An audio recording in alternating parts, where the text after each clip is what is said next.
Welcome to It's True, Tales of the Paranormal, exploring the inexplicable. Most encounters with the odd are quite explainable. An overwhelming number, 80 to 90% in fact, will find very logical explanation. Our focus is on that 10 to 20% that do not.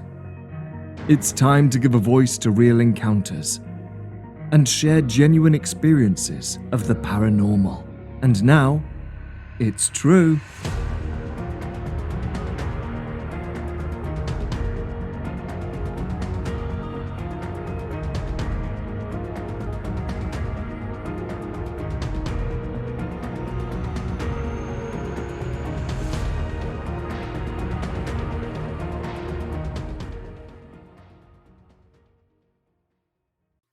Thank you, Adam, and welcome to It's True, Tales of the Paranormal, and part 3 of our exploration of Christianity, religion, faith, and the paranormal.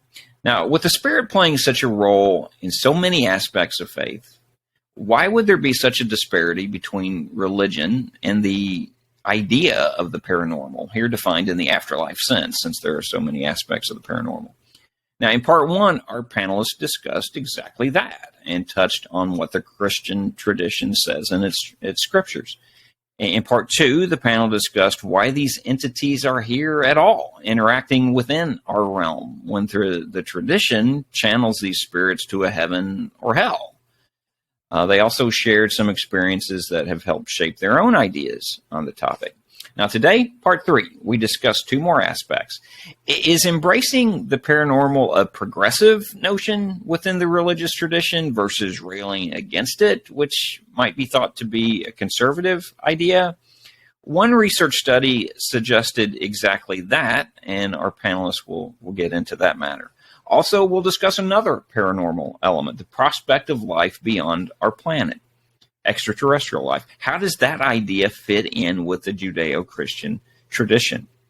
So much to get into, and we'll get into it with the same panelists. First, we have Brooke Montoya, lead investigator for Afterlife Paranormal Investigations of Oklahoma. She's a full-time college professor and licensed counselor, currently working on several books detailing haunted history in towns in Oklahoma and Kansas. We also have Mags Williams. Mags is with Bench Breaking Broads Ghost Hunters in Nashville. She is an empathic spiritual interpreter, having conducted paranormal investigations throughout the Southeast and U.S. Finally, we have Reverend Gill of Church of the Savior. Reverend Gill is a graduate of Yale Divinity School and has more than 20 years of experience as a pastor, teacher, and community leader within the Alabama-Tennessee Association of the United Church of Christ. So a lot to get into, and it's all next on It's True, Tales of the Paranormal.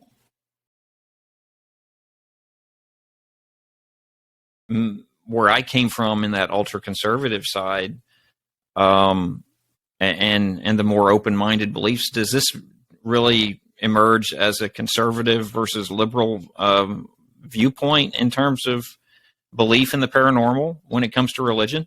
There's one study in the scientific study of religion, which basically pointed to conservative denominations scoring the lowest in terms of belief in the paranormal, and the more liberal denominations that were more open to that. So, I mean, is that kind of where the issue might stand? Oh, so you're talking conservative or liberal denominations of the church? Yes. Yeah.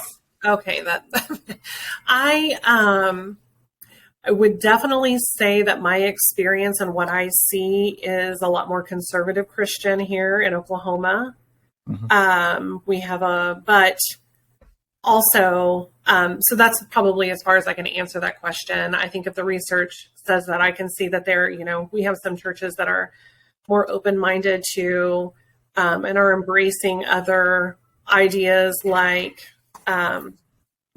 homosexuality not being a choice, and embracing people of all kinds of diversity. So, but those are few and far between here in Oklahoma. So what I see a lot more is the conservative and those answers against anything that exists within the paranormal, and that actually the perception of what paranormal investigators do is negative, dangerous, conjuring up evil, opening doors to evil invitations and things like that. So, okay.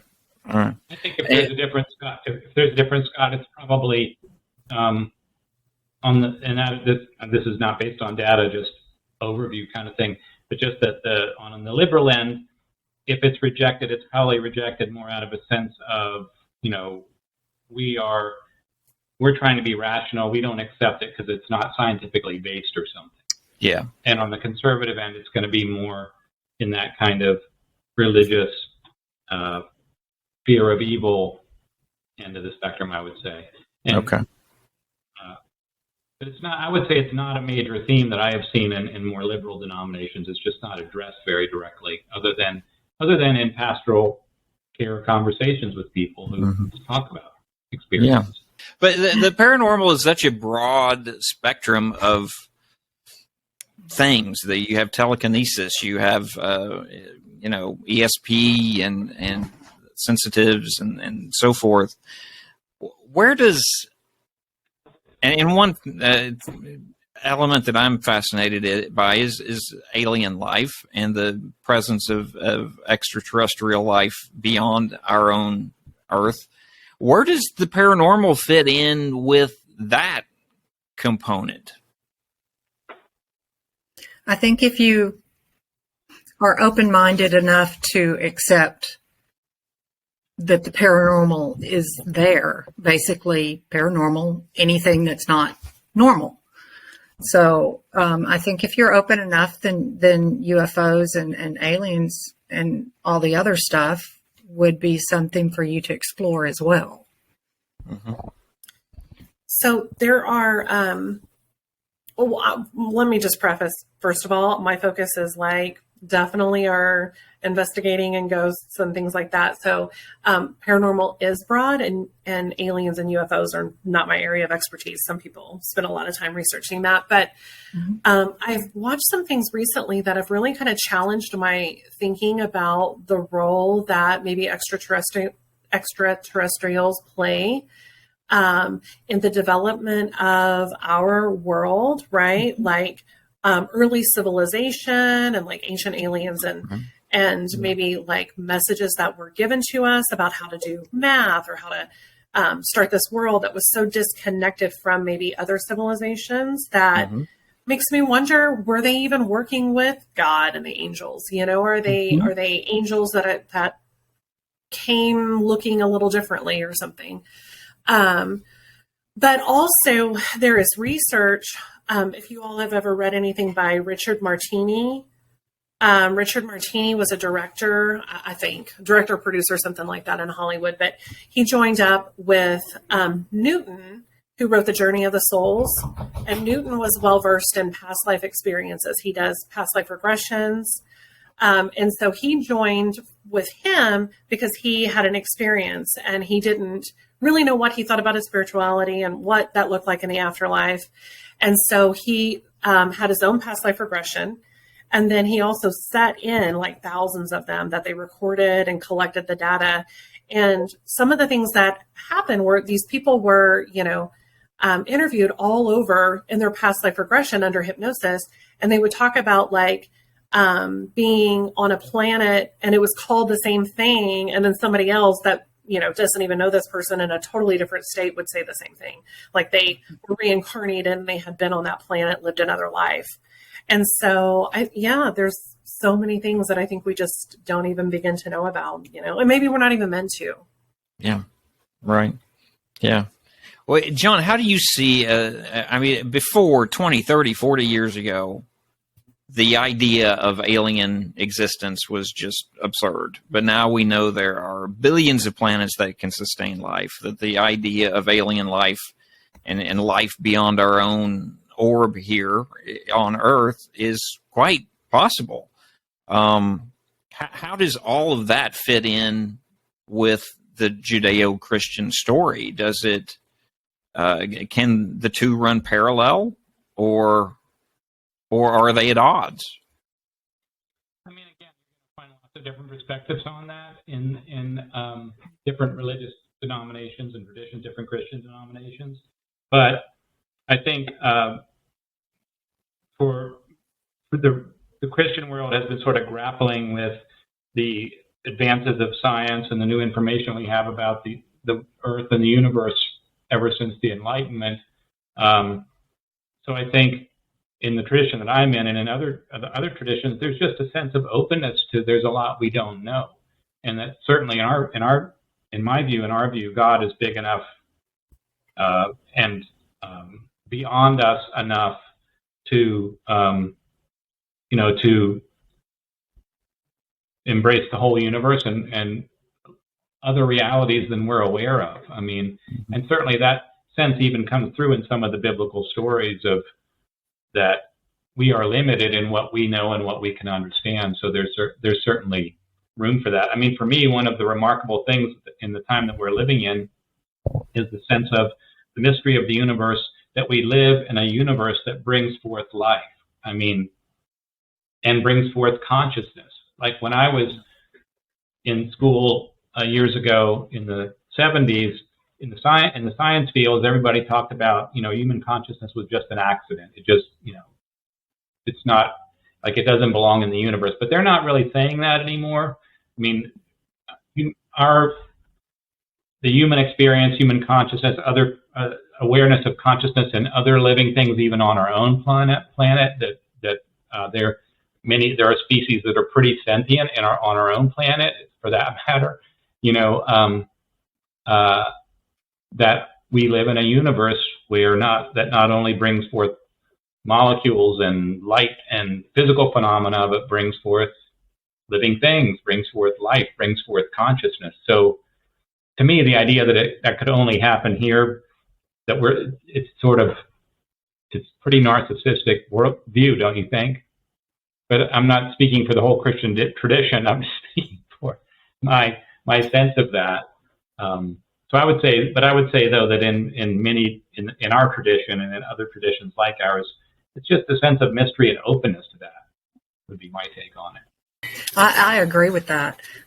One thing though that I've noticed in the paranormal world is that there's a lot of people that are not Christian. They're pagan, Wiccan, all kinds of, or just completely atheists, So, and I assume, because I don't ask every person I come across, that's part of their open-mindedness, and they're asking questions, and they're, especially us older folk, that they're questioning their entire upbringing about it. All right, that is a wrap on our discussion of religion, primarily the Christian faith and the paranormal. Certainly great to get a few different perspectives from a few different walks of life on a very interesting topic. And I think if you're interested in the paranormal, you have at least some interest in the spiritual and religion, because it really, the paranormal is an exploration of what is next. And I guess I walk away from this discussion just as someone who was primarily a listener, the stronger sense of peace. I mean, what we do here is explore. We give those who've had an experience the opportunity to share that they've had something inexplicable happen, and or it's just something they can't wrap their head around, and it's all very closely tied to that spiritual element and the element of faith. So, and yes, I fully embrace the notion of some that's out there that it's all evil. I mean, I get that and where they're coming from, but I think as John mentioned, that's a fear-based response, and in my opinion, that gives God very little credit in the grand scheme of things. So instead, I see these experiences as just part of the great unknown, as so much of this life's offerings are very much unknown. So on It's True Tales of the Paranormal, we'll continue to explore these elements of the unknown in upcoming episodes. And remember, if you've had an experience that you'd like to share, reach out. Would love to hear from you. So thanks for watching, and have a great week. Thank you for listening to It's True, Tales of the Paranormal. Subscribe today to receive updates on new episodes and tales of the paranormal.